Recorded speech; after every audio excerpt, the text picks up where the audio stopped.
For example, bigyan ko yung example, halimbawa, 2023, 2024, 2025.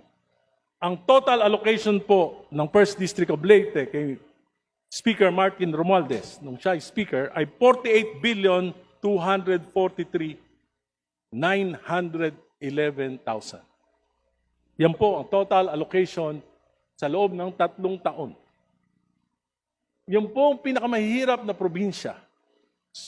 Swerte na maka 3 bilyon, 4 na bilyon sa isang taon. Bakit nangyari ito? Bakit hindi equitable yung distribution pagdating kay Speaker Romualdez? Dahil siya ba ay pinsan ng presidente?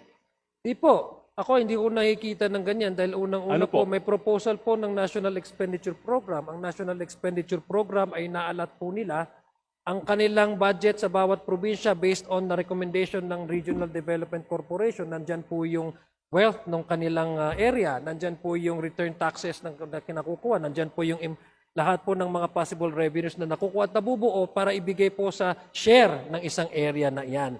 So, hindi ko po alam kung bakit ito magkakaroon ng issue ng check and balances dahil unang-una, magkaiba po ang institution,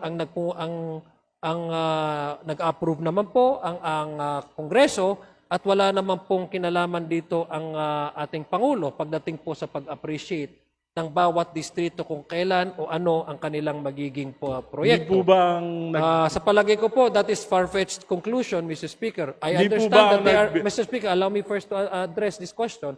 I understand that there are members here who are more biased about this and they want to make this as something political.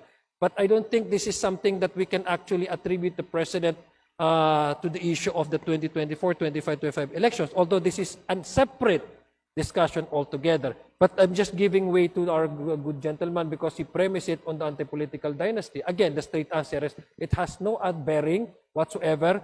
The President being the cousin of the former Speaker of the House of Representatives, how the House of Representatives receives the National Expenditure Program, how the House of Representatives deliberated individual budget of each agencies, how the House of Representatives went on to participate in the bicameral conference, and how the House of Representatives ratified the result of the bicameral conference committee, Mrs. Speaker. For the most trusted source of news and information, visit our website at www.bomboradio.com. Follow us on Bombo Radio mobile app, Facebook, YouTube, TikTok, and X, formerly Twitter.